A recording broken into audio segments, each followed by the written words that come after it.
नमस्कार दोस्तों। आज की इस वीडियो के अंदर हम लोग एक छोटी सी स्मॉल कैप कंपनी के बारे में बात करेंगे। फिलहाल इसके शेयर का दाम कुछ 30 रुपये चल रहा है और मेरा ऐसा मानना है कि आने वाले सालों के अंदर ये जो शेयर का दाम है वो बढ़कर 3000 रुपये तक यहाँ पर जा सकता है। मुझे इस कंपनी के अंदर काफ़ी ज़्यादा मल्टीप्लिकेशन का पोटेंशियल नज़र आ रहा है। मुझे इन लोगों के फाइनेंशियल फंडामेंटल काफ़ी ज़्यादा पसंद आ रहे हैं। साथ ही साथ इस शेयर की जो शेयर होल्डिंग पैटर्न है उसके अंदर एक काफ़ी ज़्यादा अच्छी चीज़ हो रही है कि भी जो कंपनी के प्रमोटर हैं उनकी पिछले काफ़ी सारे क्वार्टर से कंटिन्यूसली होल्डिंग बढ़ती जा रही है और इसके चलते मेरा ऐसा मानना है कि ये जो शेयर है वो काफ़ी ज़्यादा मल्टीप्लाई यहाँ पर हो सकता है। तो आज के इस वीडियो के अंदर दोस्तों हम लोग इसी शेयर के बारे में बात करेंगे। मैं आप लोगों को स्टार्टिंग के अंदर ही यहाँ पर शेयर का नाम बता देता हूँ। तो दोस्तों यहाँ पर शेयर का नाम है प्रेरणा इंफ्राबिल्ट लिमिटेड।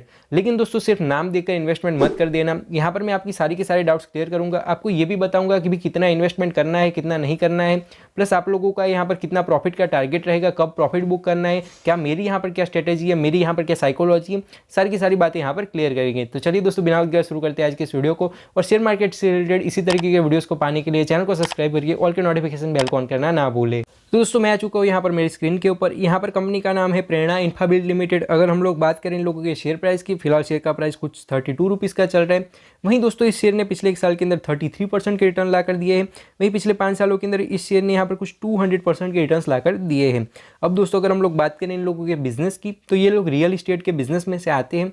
स्पेशली जो गुजरात है उसका जो अहमदाबाद है तो वहाँ पर इन लोगों का रियल इस्टेट का बिजनेस है।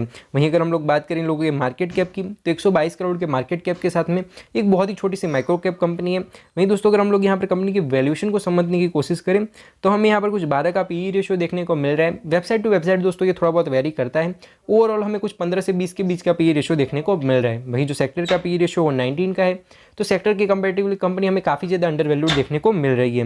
वहीं दोस्तों अगर हम लोग बात करें पीबी रेशियो की, तो 2.55 का हमें पीबी रेशियो देखने को मिल रहा है। तो सेक्टर के हिसाब से हमें कंपनी की वैल्यूएशन काफ़ी ज़्यादा फेयर देखने को मिल रही है। दोस्तों अब बात कर लेते हैं कंपनी के फाइनेंशियल्स की। 2020-21 के अंदर कुछ खास परफॉर्मेंस नहीं था। कोरोना और सभी रीजन के चलते यहाँ पर कंपनी थोड़ी बहुत लॉस के अंदर थी। फिर 2022 के अंदर जाकर कंपनी प्रॉफिटेबल बनी। कंपनी ने 5 करोड़ का प्रॉफिट बुक करा। फिर पिछले फाइनेंशियल ईयर 2023 के अंदर कंपनी ने यहाँ पर 9 करोड़ का प्रॉफिट बुक करा है। तो ये चीज़ अच्छी हो जाती है कि कंपनी लॉस मेकिंग में से प्रॉफिटेबल बनी, प्लस जो प्रॉफिट की ग्रोथ है वो भी हमें काफ़ी ज़्यादा अच्छी देखने को मिल रही है। अब दोस्तों बात कर लेते हैं जो चीज़ मुझे सबसे ज़्यादा पर्सनली पसंद आई, जो कि कंपनी के फाइनेंशियल के साथ साथ यहाँ पर जो कंपनी के शेयर होल्डिंग पैटर्न है वो मुझे पर्सनली काफ़ी ज़्यादा पसंद आई। अब ये पसंद आने के पीछे का रीज़न भी मैं आपको समझाता हूँ और इस कंपनी के शेयर होल्डिंग पैटर्न के अंदर ऐसा क्या खास है वो भी मैं आप लोगों को यहाँ पर समझाता हूँ। आप लोग देख सकते हो कि जो प्रमोटर की होल्डिंग है वो 66.10% की है। वही रिटेलर्स की होल्डिंग हमें 33.90% की देखने को मिल रही है। वही दूसरे किसी की भी यहाँ पर होल्डिंग हमें देखने को नहीं मिल रही है। अब आप बोलोगे कि भाई साहब इसके अंदर क्या खास है, मैं आप लोगों को यहाँ पर समझा देता हूँ। तो भी यहाँ पर जो सितंबर 2022 था तब प्रमोटर की होल्डिंग 60.77% की थी, जो कि बढ़कर दिसंबर 2022 के अंदर यहाँ पर 61.33% की हो गई। फिर मार्च के अंदर वो बढ़कर यहाँ पर 61.51% की हो गई। फिर यहाँ पर जून के अंदर 66.20% की हो गई।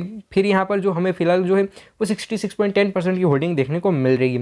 मतलब कि यहाँ पर कुछ जो प्रमोटर की होल्डिंग है वो कुछ 6% जितनी यहाँ पर बढ़ चुकी है पिछले कुछ क्वार्टर्स के अंदर। मतलब कि हम लोग मान कर चलिए पिछले 1-1.5 साल के अंदर जो प्रमोटर की होल्डिंग है वो कुछ 5-6% की यहाँ पर इंक्रीज हुई है। वहीं अगर हम लोग ईयर ऑन ईयर बेसिस के ऊपर पिछले काफ़ी सारे सालों का डेटा देखने जाए, जब मैं आप लोगों को आगे स्क्रीनर के अंदर दिखाऊंगा तब हम लोग देखेंगे पिछले 5-10 सालों के अंदर किस तरीके से प्रमोटर की होल्डिंग बढ़ी है। तो दोस्तों प्रमोटर की होल्डिंग काफ़ी ज़्यादा तेज़ी से यहाँ पर बढ़ी है। तो इसका मतलब यही कि जो कंपनी के मालिक है, जो कंपनी के प्रमोटर हैं, तो उन्हीं को सब कंपनी के बारे में सबसे ज़्यादा पता रहता है। उन्हीं को पता है कि भी कंपनी के अंदर क्या चल रहा है, क्या नहीं चल रहा है। तो अगर वही लोग इस कंपनी के अंदर इतना ज़्यादा इंटरेस्टेड है तो इसका सीधा मतलब यही है कि भी कंपनी के अंदर कुछ खास बात तो यहाँ पर है। तो दोस्तों मैं आ चुका हूँ स्क्रीनर के ऊपर कंपनी की थोड़ी बहुत और डिटेल के अंदर एनालिसिस करके आपके सारे के सारे डाउट्स को यहाँ पर क्लियर करने के लिए। यहाँ पर इन लोगों ने मेंशन किया है कि भाई जो कमर्शियल एंड रियल एस्टेट जो यहाँ पर होता है रेसिडेंशियल, तो उसके अंदर ये लोग अहमदाबाद के अंदर अपना यहाँ पर रियल एस्टेट के प्रोजेक्ट्स के ऊपर काम करते हैं। नहीं दोस्तों अगर हम लोग बात करें यहाँ पर कंपनी के पीई रेशियो की, तो हमें यहाँ पर कुछ 17 का पीई रेशियो देखने को मिल रहे हैं। वहीं दोस्तों मार्केट कैप और ये सब तो आपको पता ही है। अब बात कर लेते कुछ इंपॉर्टेंट रेशियो की, जैसे कि यहाँ पर भी आरओई और आरओसी की अगर हम लोग बात करें तो हमें ये 22.8% का देखने को मिल रहा है, जो कि काफ़ी ज़्यादा अच्छा हो जाता है कि दोस्तों भाई ये लोग जो पैसा अपने धंधे के अंदर लगा रहे हैं उसके ऊपर ओवरऑल काफ़ी ज़्यादा अच्छे रिटर्न्स लाकर दे रहे हैं। नहीं दोस्तों अगर हम लोग बात करें यहाँ पर इंटरेस्ट कवरेज रेशियो की, तो हमें कुछ 164 का इंटरेस्ट कवरेज रेशियो देखने को मिल रहा है, तो ये भी अच्छा हो जाता है। वहीं हमें यहाँ पर आज की तारीख के अंदर 14 का करंट रेशियो देखने को मिल रहा है। मतलब कि भाई साहब कंपनी के ऊपर डेट और जो लाइबिलिटीज़ है वो काफ़ी ज़्यादा कम है। वहीं कंपेरेटिवली एसेट हमें काफ़ी ज़्यादा अच्छे देखने को मिल रहे हैं। वहीं हमें यहाँ पर कुछ 62 करोड़ के रिजर्व देखने को मिल रहे हैं। तो काफ़ी छोटी मार्केट कैप है, काफ़ी छोटी कंपनी है, तो उस हिसाब से रिजर्व्स काफ़ी ज़्यादा अच्छी यहाँ पर हो जाते हैं। वहीं दोस्तों अच्छी बात ये है कि भी इतनी छोटी कंपनी है लेकिन कंपनी के ऊपर डेट बिल्कुल भी नहीं है, कंपनी टोटली डेट फ्री है, तो एक अच्छी चीज़ यहाँ पर हो जाती है। वहीं हमें यहाँ पर कुछ ₹1.88 की अर्निंग पर शेयर देखने को मिल रही है। भी जो डेट टू इक्विटी रेशियो है वो भी जीरो देखने को मिल रहा है, क्योंकि भाई हो जो यहाँ पर डेट है वो जीरो है। वहीं जो नेट प्रॉफिट मार्जिन है वो पिछले साल कुछ 55% के थे, तो भाई सेक्टर के कंपेरेटिवली और ओवरऑल दूसरी कंपनियों के कंपेरेटिवली काफ़ी ज़्यादा अच्छे नेट प्रॉफिट मार्जिन है, मतलब कि जो कंपनी है वो काफ़ी ज़्यादा अच्छे मार्जिन के यहाँ पर प्ले कर रही है। वहीं जो प्रमोटर की होल्डिंग है वो हमें यहाँ पर कुछ 66.1% की देखने को मिल रही है, तो ये भी अच्छी हो जाती है।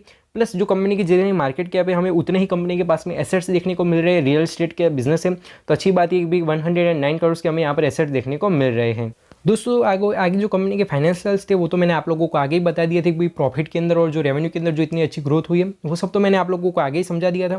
तो अब यहाँ पर जो क्वार्टरली रिजल्ट है, जो यहाँ पर एनुअल रिजल्ट है, वो सब देखने की ज़्यादा ज़रूरत नहीं है। अच्छी बात ये है कि कंपनी अच्छे तरीके से परफॉर्म कर रही है, और अगर मैं आपको डायरेक्टली शब्दों के अंदर अगर आसान भाषा के अंदर समझाऊँ तो भाई इन लोगों के जो ऑपरेटिंग प्रॉफिट मार्जिन है वो भी काफ़ी ज़्यादा अच्छे, और इसके चलते इन लोगों का जो प्रॉफिट है वो भी हमें अच्छा देखने को मिल रहा है।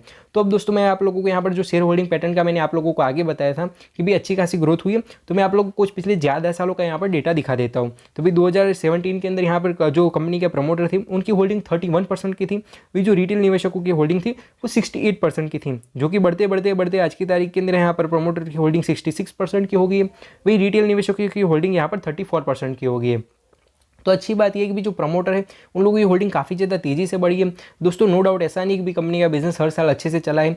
2017 से लेकर यहाँ पर 2024 तक यहाँ पर जो कंपनी का बिजनेस है उसके अंदर काफ़ी ज़्यादा उतार चढ़ाव आए, कभी कभार लॉसेस हुए, कभी कभार प्रॉफिट हुए, फिर भी यहाँ पर कंटिन्यूसली धीरे धीरे प्रमोटर की होल्डिंग बढ़ती रही है। मतलब कि भाई आने वाले कुछ सालों के अंदर इस कंपनी के अंदर में काफ़ी बड़े रिटर्न देखने को मिल सकते हैं, क्योंकि जब कंपनी का प्रमोटर जो कंपनी का मालिक है वो उतना ज़्यादा पैसा लगा रहे हैं तो इसके पीछे का कुछ ना कुछ रीज़न तो यहाँ पर होगा ही। तो दोस्तों हम लोगों ने यहाँ पर डिटेल में एनालिसिस करा प्रेरणा इंफ्राबिल्ट लिमिटेड के शेयर का। अगर मैं बात करूँ मेरे पर्सनल ओपिनियन की, पर्सनली मुझे कंपनी काफ़ी ज़्यादा अच्छी लगी, लेकिन दोस्तों सिर्फ इतना सब कुछ देखकर डायरेक्टली निवेश करने मत चले जाना, आप अपने हिसाब से सोच समझ कर रिसर्च करके निवेश कीजिए। और दूसरी एक बात खास मेरी याद रखिए कि हो सके तब तक इस तरीके के शेयर्स के अंदर अपना जो भी पोर्टफोलियो है आपके पास में जितने भी रुपए इन्वेस्टमेंट के लिए उसका हो सके तब तक या 1 या 2% से भी कम पैसा अपने इस तरीके के शेयर्स के अंदर लगाइए। मैं पर्सनली यहाँ पर 3000 रुपीज़ इन्वेस्ट करने के बारे में सोच रहा हूँ, और हो सके तब तक इस तरीके के शेयर्स के अंदर हमें 1000 2000 रुपये या 3000 रुपये या 5000 रुपये बस इसी तरीके से इन्वेस्टमेंट करना चाहिए। इससे ज़्यादा रुपये हमें इस तरीके की कंपनियों के अंदर नहीं लगाने चाहिए। अगर दोस्तों हम लोग यहाँ पर सिर्फ 3000 रुपये भी लगा देते हैं और अगर ये शेयर 100 टाइम भी मल्टीप्लाई हो जाते हैं तो भी हमारे पैसे कुछ यहाँ पर 3 लाख रुपये जितने हो जाएंगे आने वाले लॉन्ग टर्म के अंदर। लेकिन हमें यहाँ पर लालच के अंदर आकर ज़्यादा पैसे इन्वेस्ट नहीं करने चाहिए, वरना हमारा काफ़ी बड़ा यहाँ पर लॉस भी हो सकता है। तो मैं मिलता हूँ आपको ऐसे वीडियोज़ के साथ, और इसी तरीके के वीडियोज़ को पाने के लिए चैनल को सब्सक्राइब करके ऑल के नोटिफिकेशन बेल को ऑन करना ना भूलें।